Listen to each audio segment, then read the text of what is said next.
Qu'est-ce qu'il ne faut pas faire, hein? Alors non, ça c'est de la déco, hein, vous inquiétez pas. Voilà. Bonsoir à tous. J'étouffe là-dedans, hein. Je vous avoue que j'étouffe quand même.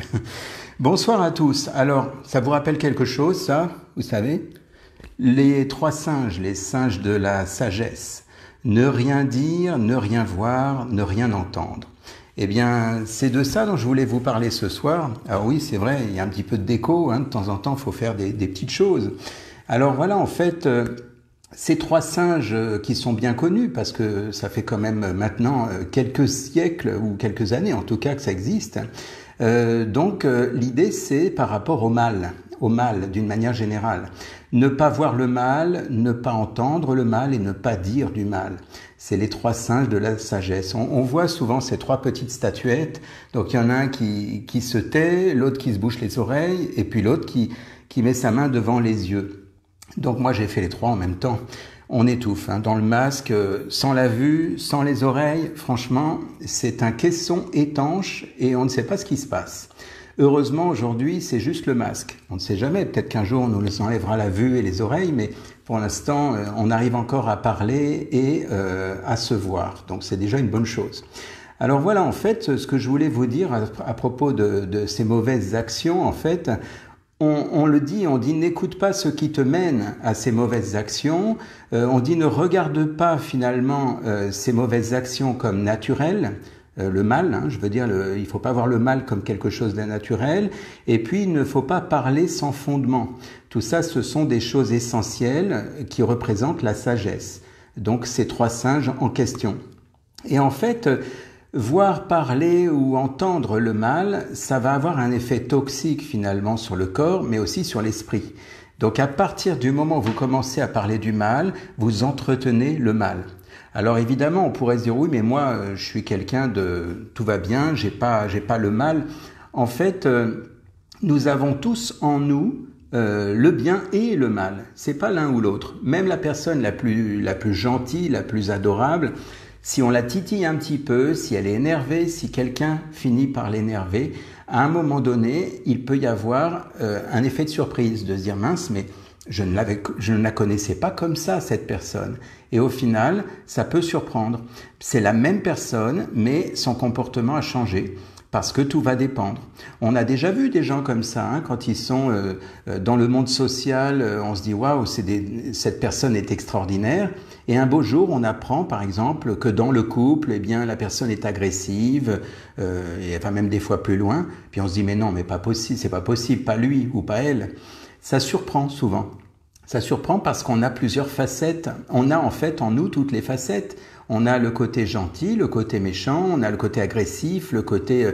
vous voyez, on a toutes ces facettes. Et l'idée, c'est de se rappeler que ce n'est qu'une question de curseur. C'est qu'en réalité, ce n'est pas, tiens, telle personne est gentille, telle personne est méchante. Ça va dépendre d'un contexte, ça va dépendre de pas mal de choses.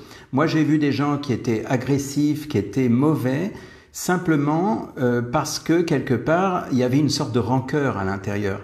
Ces personnes-là ont souvent accumulé tellement de rancœur, de colère, d'injustice qu'aujourd'hui c'est comme si ces personnes se vengeaient et qu'au final, eh bien on se dit mais bon sang, mais pourquoi t'es agressif, pourquoi t'es mauvais avec les gens? Eh bien tout simplement parce qu'elle fait payer les gens d'aujourd'hui. Parce que peut-être qu'à l'époque, eh bien, je ne sais pas, c'est peut-être des gens qui ne sont plus là. Et c'est un peu comme si la personne en voulait à toute la terre. Et en général, j'ai remarqué que ces personnes-là sont adorables. Quand on commence à creuser, à parler avec, on se rend compte que quelque part, derrière cette agressivité, derrière cette arrogance, parfois on les voit, on se dit ouais, ceux-là, on n'aimerait pas trop s'y frotter. Et finalement, on se rend compte que derrière, il y a des gens adorables, mais des gens adorables qui ont été tellement blessés qu'ils ont fini par, quelque part, partir dans l'autre sens. Et pour le coup, on les sent agressifs, en colère, et on se dit, oh là là, on les fréquenterait pas. Voilà, mais moi, oui. Voilà, parce qu'effectivement, comme je vous dis, quand on creuse un petit peu, on se rend compte que ce sont des gens, des fois, qui ont un grand cœur. Voilà, ça ne veut pas dire que les gens gentils n'ont pas un grand cœur, hein. C'est pas ce que j'ai dit non plus. Oui, vaut mieux prévoir parce que vous savez, des fois les gens se disent ah oui mais il a dit ça, ça veut dire que les sous-entendus ça défile assez vite très souvent. Alors voilà, donc en fait je disais que ça a un effet toxique sur le corps et l'esprit que de parler du mal, d'entendre parler du mal ou même d'entendre le mal ou de voir le mal. Parce que quelque part, vous entretenez ce que vous observez, vous entretenez ce genre de choses. Donc si je parle du mal, ou j'entends parler du mal, ou quelque part, enfin tout ce que je viens de vous dire, c'est quelque chose qui s'auto-alimente en fait. Donc le but du jeu, c'est justement de sortir de ce contexte. Donc c'est ça en fait les trois singes de la sagesse. Je me suis pas entraîné, mais c'est dur à dire. Les trois singes de la sagesse. Voilà, il y a beaucoup de S. Voilà, donc ça nourrit finalement la partie sombre qui est en vous. Et comme je viens de vous le dire, nous avons ces deux parties. On a une partie sombre et une partie lumineuse. Et en fait, les deux coexistent. Et tout dépend du curseur. C'est-à-dire que l'idée, c'est de voir quelque part à quel niveau vous positionnez votre curseur. Il y a des gens en ce moment, leur curseur il est à fond dans la zone d'ombre, la zone noire. Et voilà, et malheureusement c'est comme ça. Et puis vous en avez d'autres qui savent le mettre plus à droite, d'autres qui savent l'équilibrer en quelque sorte. Et le but du jeu c'est ça, c'est d'arriver à trouver une part d'équilibre entre notre ombre et notre lumière. Parce qu'on a le droit d'avoir des moments où on est un petit peu sombre, on est un petit peu, entre guillemets, pas trop dans notre assiette.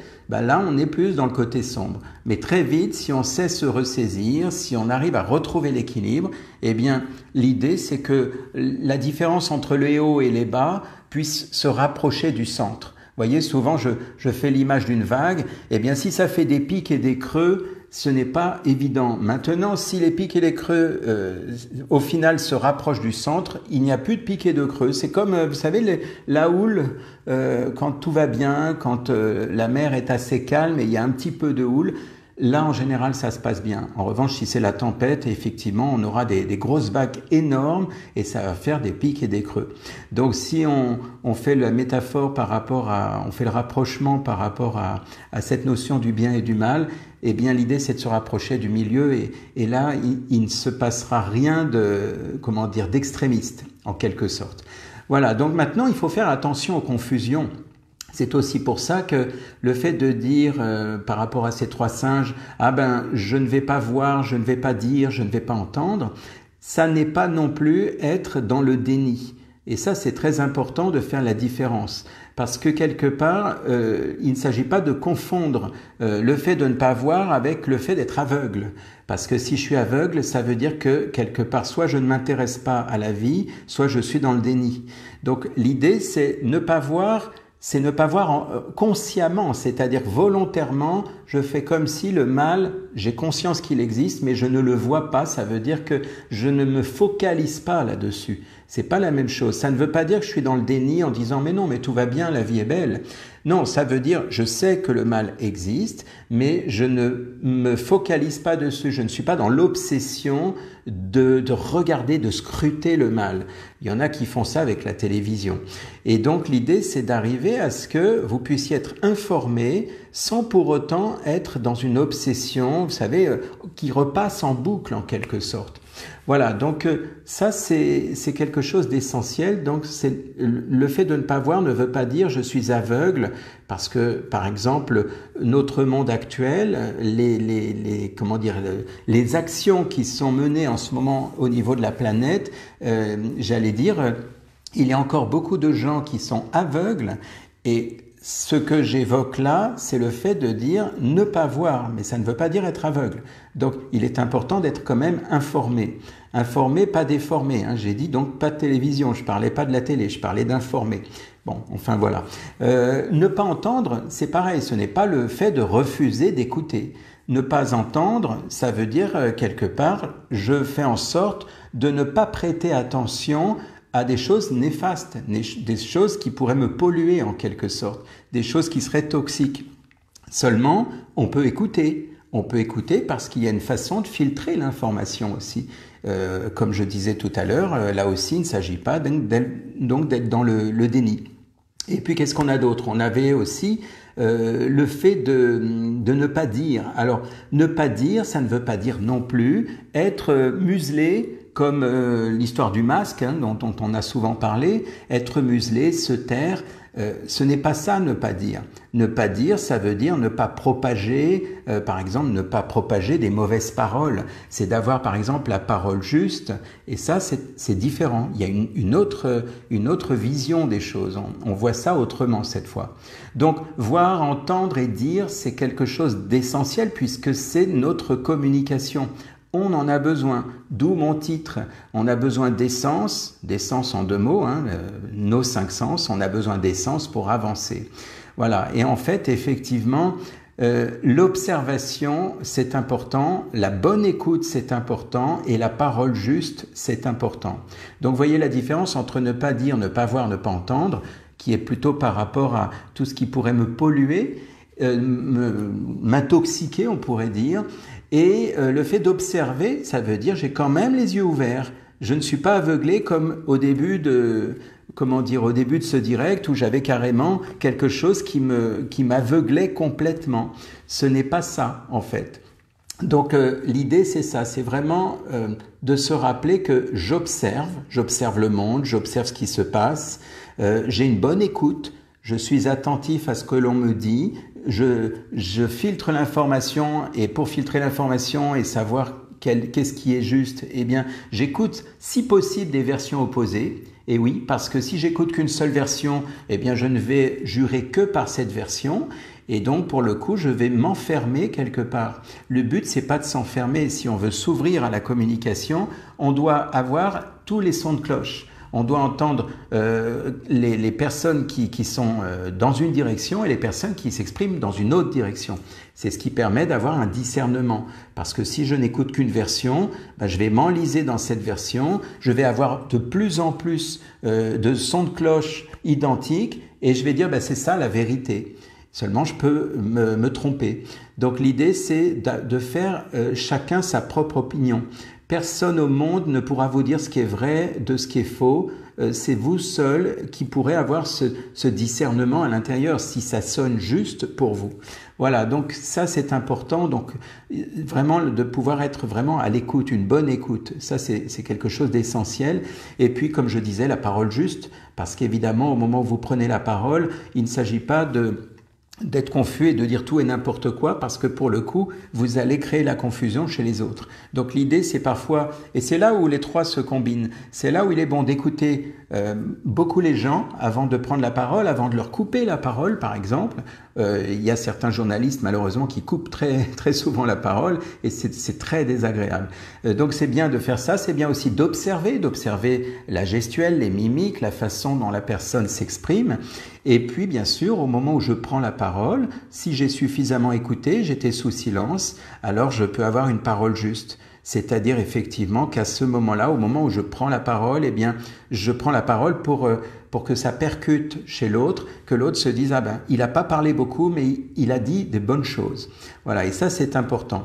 Rappelons-nous aussi, je pense que c'est peut-être de la redite pour certains, c'est qu'on ne peut pas ne pas communiquer. Quand je dis qu'on ne peut pas ne pas communiquer, le seul moyen de ne pas communiquer, ça serait de faire comme j'ai fait tout à l'heure, d'avoir les yeux bandés, les oreilles bouchées, le masque sur la bouche, et là pour le coup on ne communique pas parce qu'on a nos sens qui sont complètement atrophiés. Heureusement qu'aujourd'hui on a quand même certains sens qui sont encore là. Alors en fait, ne pas communiquer, ça serait, par exemple, si je suis dans la même pièce que vous et je sors de la pièce. À partir du moment où je suis à l'extérieur, là, il n'y a pas de communication possible. Mais même si je suis dans un silence total, à partir du moment où je suis dans la même pièce que vous, je communique automatiquement, ne serait-ce qu'à travers mon langage non verbal. 90% de la communication est non verbale, même un peu plus. Ça veut dire que si je boude, si je fais la tête, je vous regarde de travers, ma respiration aussi peut me trahir. Eh bien, la personne qui est en face, même si je ne lui parle pas, je suis en train de communiquer. Je peux communiquer mon indifférence, je peux communiquer mon mécontentement, le fait que je suis content, pas content. Vous voyez ce que je veux dire? En revanche, effectivement, dès lors où vous mettez, par exemple, un bâillon, on va dire que c'est un bâillon, hein.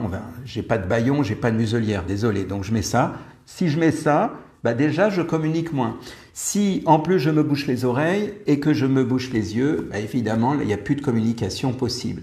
Voilà, je pense que vous avez compris, vous avez entendu ou sous-entendu peut-être. En tout cas voilà, donc j'ai fait passer peut-être certains messages. N'hésitez pas, si vous avez vous-même des messages à faire passer ou peut-être des questions, n'hésitez pas. Et puis peut-être que j'y répondrai ou peut-être que d'autres qui sont ici répondront aussi, parce que finalement ça peut être aussi un principe d'échange, hein, à travers tout ce qu'on se dit. C'est ça la communication. Voilà, bonne soirée à tous et à très bientôt.